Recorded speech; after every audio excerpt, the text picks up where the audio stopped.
After our breakup, she sent me a letter, and I need you to understand something right away. Not a text, not an email, an actual letter with a stamp and everything, like we were living in 1987. I opened it standing in my apartment hallway, still holding my keys, and the first line made my stomach drop in a way I didn't expect. I'm pregnant. The second line was even better. It's yours, and we need to talk about co-parenting. I stood there for a solid 30 seconds, reading it twice, then 3 times, because my brain was trying to process something that made absolutely no sense. See, there was one tiny problem with her announcement, one microscopic detail that made this whole thing impossible. I'm sterile, completely and permanently sterile, and I have been since I was 11 years old. When I was a kid, I had leukemia, the kind that required aggressive chemotherapy and radiation, the kind where doctors sat my parents down and explained very carefully that saving my life meant sacrificing certain futures. I survived. Obviously, I'm here telling you this story, but the treatment left me with something called azoospermia, which is a fancy medical term for zero reproductive capability. I've had multiple tests over the years, 3 different doctors, 3 different labs, and every single result came back the same. Nothing, not even a trace, not even a chance. So when I read that letter, when I saw her claim that I got her pregnant, my first thought wasn't panic or fear or even anger. It was curiosity, genuine curiosity about what exactly she thought was going to happen next. We dated for 2 years, and looking back now, I can see all the red flags I ignored because I wanted to believe we could work. She was controlling in small ways at first, little comments about my friends or how I spent my time. Then it graduated to bigger things like questioning my decisions about work or money. When something went wrong in her life, it was always someone else's fault, never hers, and she had this incredible ability to twist conversations until I was apologizing for things I didn't even do. The breakup wasn't dramatic or explosive. I just sat her down one evening and told her honestly that I didn't see a future for us, that I cared about her, but we weren't right for each other. She cried. She asked if there was someone else, and when I said no, she seemed almost offended, like she couldn't believe I'd end things just because we were incompatible. I helped her pack her stuff, I drove her to her new place, and I thought that was it. Clean break, move on with our lives. For about 6 weeks, I heard nothing from her, no calls, no texts, no attempts to reconnect. I figured she was processing it her own way, maybe dating someone new, and I genuinely hoped she'd find someone better suited for her. Then that letter showed up, and suddenly I realized the silence wasn't acceptance, it was planning. Here's what made the whole thing even stranger. She knew about my cancer. I told her early in our relationship because it felt like something important to share, something that shaped who I became. I showed her the small scar on my chest from the port they used for chemo. I talked about the hospital stays and how my parents basically lived in that pediatric oncology unit for months. But here's the thing. I never explicitly told her about the sterility because it never came up naturally in conversation. We never had those deep talks about having kids someday. We never got to that stage where you map out your whole future together, and honestly, I always figured if we ever did get serious about it, I'd explain the situation then. So technically, she knew I'd had cancer and aggressive treatment, but she either didn't connect the dots about what that meant for fertility, or she knew exactly what it meant and decided to gamble that I wouldn't have proof. Either way, she was betting on something that couldn't possibly be true, and I couldn't figure out if that made her desperate or just incredibly calculating. I didn't respond to her letter right away because I wanted to think through my next move carefully. Part of me wondered if maybe, just maybe, there was some medical miracle I didn't know about. Some 1 in a billion chance that the doctors missed something. I pulled out my most recent test results from 2 years ago, the ones my oncologist ordered during a routine checkup, and there it was in black and white. Azoospermia, 0 count. Recommendation for assisted reproduction if desired. I sat at my kitchen table with that medical report and her letter side by side, and the whole situation felt surreal, like I'd stumbled into someone else's life by mistake. Finally, I wrote back, keeping it simple and direct. I'll need a paternity test. I didn't accuse her of anything. I didn't get emotional. I just stated what seemed like a reasonable request given the circumstances. Her response came fast, way faster than the first letter, and this time it was an email, 3 paragraphs of pure outrage about how I could dare to question her, how she'd never lied to me about anything, how I was trying to abandon my responsibilities. The phrase she used that really stuck with me was, "How dare you doubt me?" Like my request for scientific verification was some kind of personal insult, like wanting proof of something biologically impossible was unreasonable. I read her email twice, then I made a decision that would change everything. I contacted my oncologist's office and requested my complete medical history, everything from my original diagnosis at 11 through every follow-up appointment and test I'd ever had.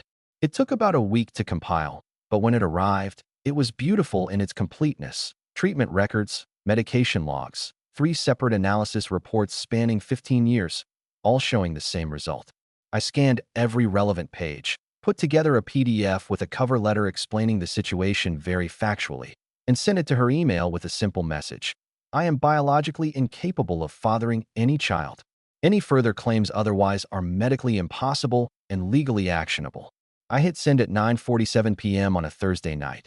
Then I poured myself a drink and waited to see what would happen next.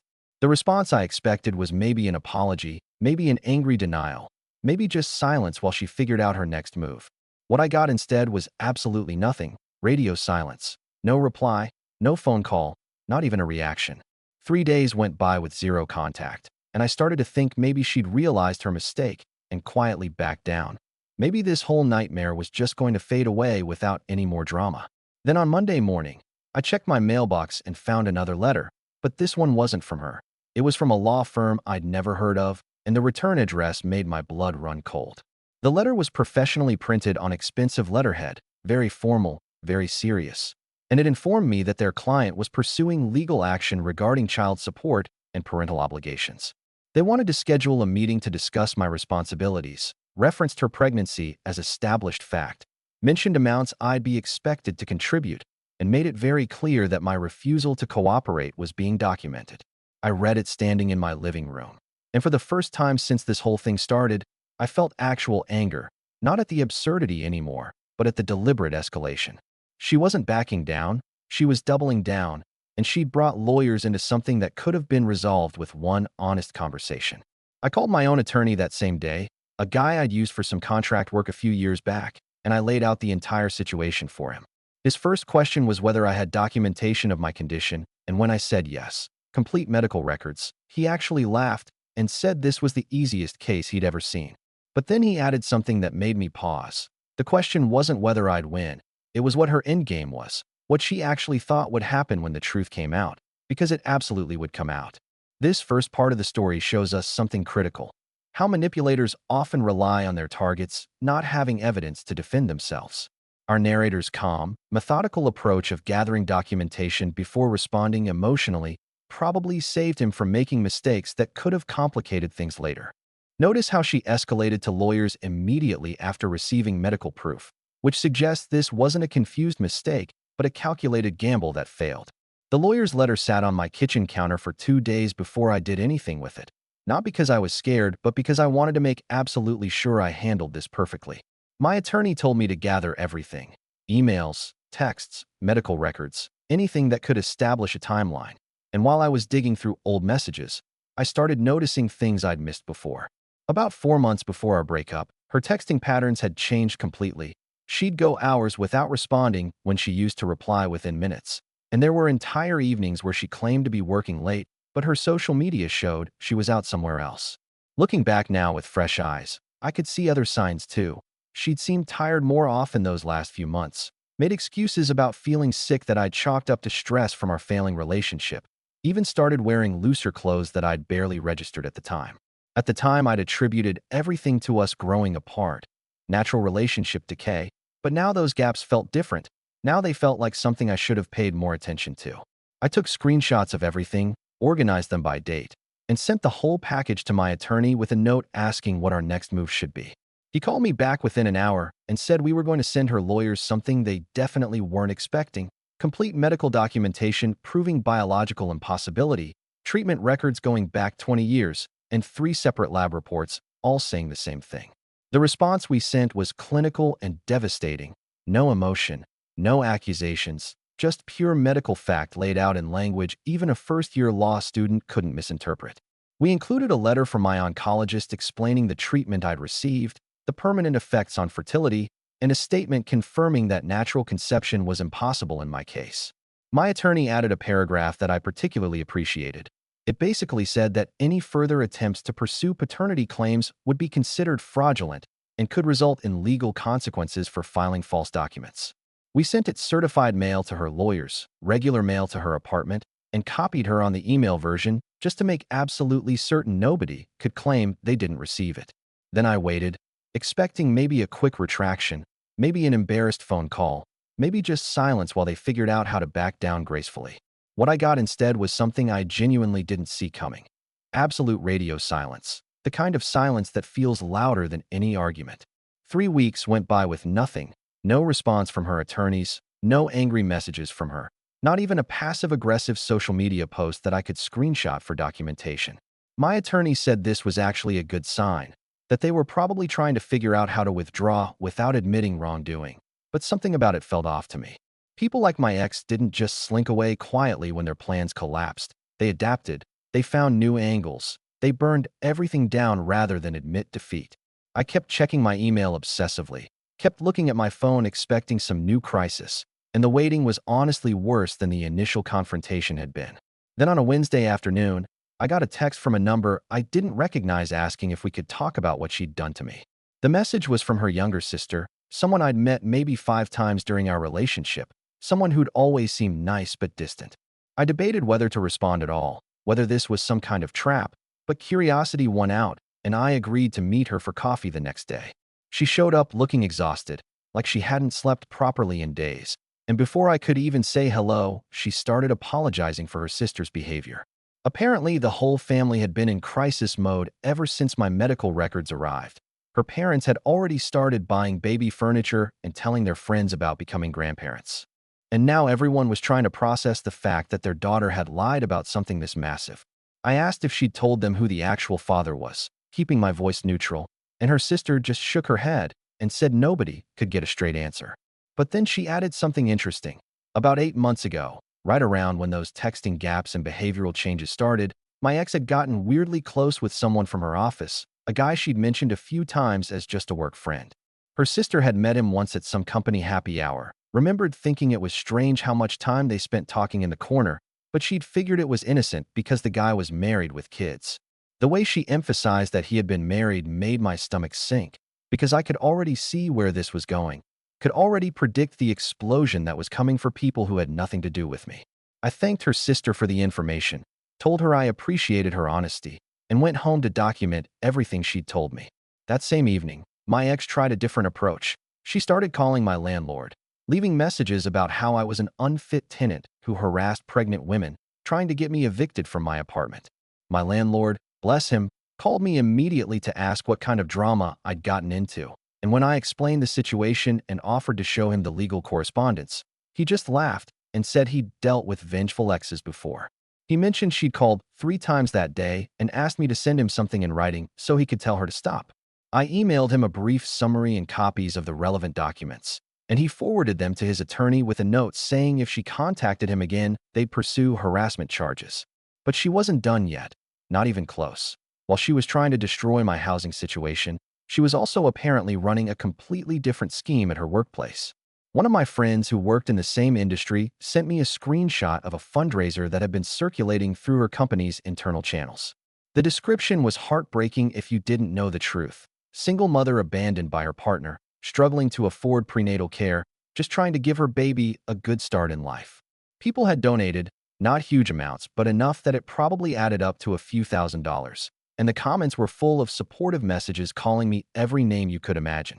My friend said the company's HR department had gotten involved once someone questioned why she was soliciting money at work, but by then the damage was done, the narrative was set, and I was the villain in a story I didn't even know was being told. I felt this weird mix of anger and exhaustion, like every time I thought we'd reached the bottom of this situation, she found a new way to dig deeper.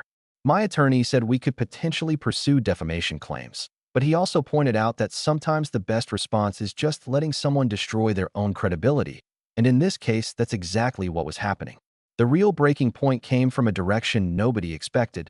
The married coworker's wife started asking questions. Apparently, my ex had been sending him increasingly frantic messages, begging him to step up and help with the baby, threatening to tell his wife everything if he didn't, and she'd made the crucial mistake of sending one of those messages while his phone was sitting on the kitchen counter and his wife was standing right there.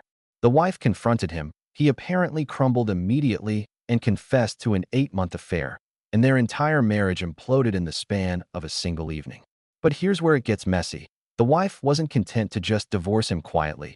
She wanted everyone to know exactly why their family was falling apart, and she had screenshots of every message my ex had sent.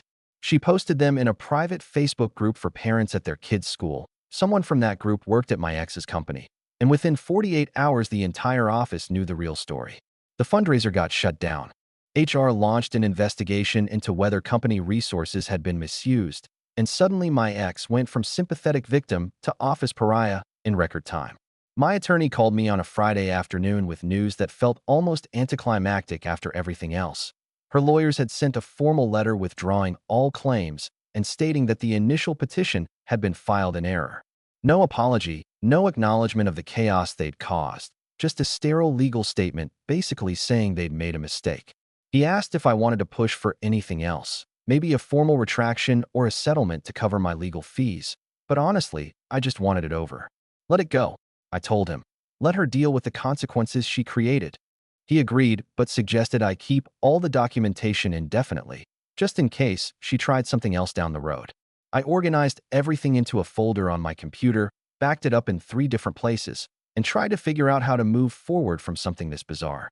But the story apparently wasn't quite finished yet, because 2 weeks later I got one more message that showed me exactly how deep this rabbit hole went. In this part, we witnessed a classic pattern of escalation when manipulation fails, attacking the person's livelihood, reputation, and housing. What's particularly telling is how quickly her story fell apart once a third party with actual evidence got involved. The coworker's wife didn't set out to help our narrator, but her desire for truth and accountability ended up exposing the entire scheme. This demonstrates why manipulators prefer to operate in isolation where they control the narrative. The message came through LinkedIn of all places, and it was from the coworker's now ex-wife, the woman whose marriage had exploded because of my ex's threats and desperation. She apologized for reaching out, but said she thought I deserved to know what had actually happened, and what she told me filled in the gaps I'd been missing. She'd gone through every message on her husband's phone after his confession, thousands of texts spanning months, and the picture they painted was ugly. My ex had pursued him aggressively from the start, knew he was married from day one, and had apparently told him I was emotionally abusive and controlling to justify the whole thing. They'd been meeting during those convenient late work nights and weekend office emergencies that I'd been too trusting to question. The guy had apparently been stringing her along the whole time, making promises he never intended to keep, and when she got pregnant he'd panicked and tried to end things. That's when the threats started. That's when she told him she'd destroy his marriage if he didn't step up. And that's apparently also when she decided I might be a more convenient option for child support than a messy custody battle with a married man who wanted nothing to do with her. The ex-wife didn't send me all the screenshots, just described what she'd found, but it was enough to understand the timeline. In messages from about a month before our breakup, my ex had told this guy she was going to end things with me soon, but needed to time it right so I wouldn't get suspicious. In others sent 2 weeks after our breakup, she told him she was free now and they could finally be together openly, and his response was basically that he'd never promised her anything serious. The pregnancy announcement to him came about a month later, and his reaction was pure panic, accusing her of trying to trap him, saying he'd never leave his wife and kids. That's when she apparently pivoted to Plan B, which was pinning the whole thing on me, banking on the fact that I'd been her boyfriend recently enough that it could seem plausible. What she hadn't counted on was me having ironclad medical proof that made her entire story impossible, and she definitely hadn't expected her backup plan to collapse so spectacularly when his wife found those messages. The fallout at her workplace became impossible to contain once HR started their investigation. The fundraiser she'd organized violated company policy about using internal systems for personal gain, and several employees had complained about the situation once the truth came out. Her company didn't fire her outright, probably worried about wrongful termination claims since she was pregnant, but they transferred her to a different department with no client contact and made it clear her career advancement there was finished. The coworker got fired immediately, though, something about his affair violating the company's ethics policy since they'd been meeting up during work hours and using company resources. His divorce moved forward fast. His ex-wife had hired an aggressive attorney, and those screenshots made any custody negotiation pretty one-sided. And from what I heard, he ended up in a studio apartment paying most of his salary in child support and alimony. I felt bad for his kids. Honestly, they were innocent victims in all of this, but I couldn't muster much sympathy for him or my ex at that point. About a month after the legal case got withdrawn, my ex made one final attempt at damage control. She sent me an email, not through lawyers this time, just a direct message that was somehow both apologetic and demanding at the same time. She acknowledged that maybe she'd made some mistakes in how she handled things, said the stress of the pregnancy had made her act irrationally, and then got to her real point. She needed financial help. The number was so specific it was almost funny, like she'd calculated exactly what she thought she could squeeze out of me. $15,000 as a one-time payment. She claimed it would cover her medical expenses and help her get settled before the baby came. And she promised that if I gave it to her, she'd sign anything I wanted, confirming I had no legal obligation to the child. The email ended with what I guess she thought was a compelling argument, that helping her was the right thing to do given our history together, that she was scared and alone, and that this was my chance to be the bigger person. I forwarded the email to my attorney without responding to her, and his reply was brief and perfect. He sent her a formal letter stating that I would not be providing any financial support, that any further contact would be considered harassment, and that we retained all documentation of her fraudulent paternity claims should she attempt any future legal action. He didn't threaten her exactly, but the implication was clear. She'd already destroyed her own credibility, and any attempt to come after me again would just make things worse for her.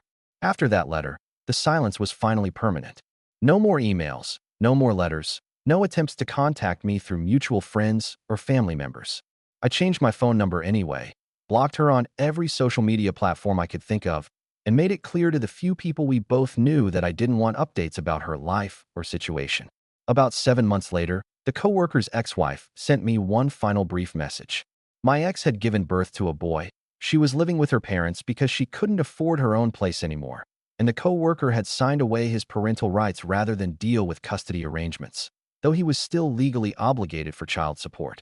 Apparently, he'd wanted nothing to do with the situation, and his divorce settlement actually included a clause preventing contact with my ex to avoid further drama. The whole situation was messy and sad, a baby growing up in the wreckage of all these burned relationships, but it wasn't my mess, and it wasn't my responsibility. I thanked her for the update, wished her well with her own recovery and moving forward, and closed that chapter of my life completely. Looking back now, the weirdest part isn't even the audacity of trying to pin a pregnancy on someone who's sterile. It's how close she came to making it work through pure manipulation and social pressure. If I hadn't had those medical records, if I hadn't kept every email and text, if I'd been the kind of person who just accepted responsibility without asking questions, I could have ended up legally obligated to a child that wasn't mine for the next 18 years. The cancer that took away my ability to have biological children ended up being the only thing that saved me from a lifetime of paying for someone else's choices. I don't talk about this story much in real life. It's not exactly casual conversation, but when I do tell people, the main thing I emphasize is this: document everything, trust, but verify, and never let anyone make you feel guilty for protecting yourself with facts. My ex made her choices, burned every bridge she had, and created a situation where her kid would grow up knowing his mother tried to commit fraud, and those are consequences she'll live with forever, not me. The lesson here is simple. When someone pressures you to skip verification and just trust them, that's exactly when you need documentation most. Our narrator's medical condition was unique, but the principle is universal. Protect yourself with evidence, maintain boundaries even when called unreasonable, and remember that honest people don't rage when asked for proof. Now I want to hear from you. Would you have pursued defamation charges after that workplace fundraiser, or was letting her destroy her own credibility the smarter play? And the bigger question, did he have any moral obligation to help her financially despite the fraud, or does deliberate deception erase all responsibility? Drop your thoughts in the comments.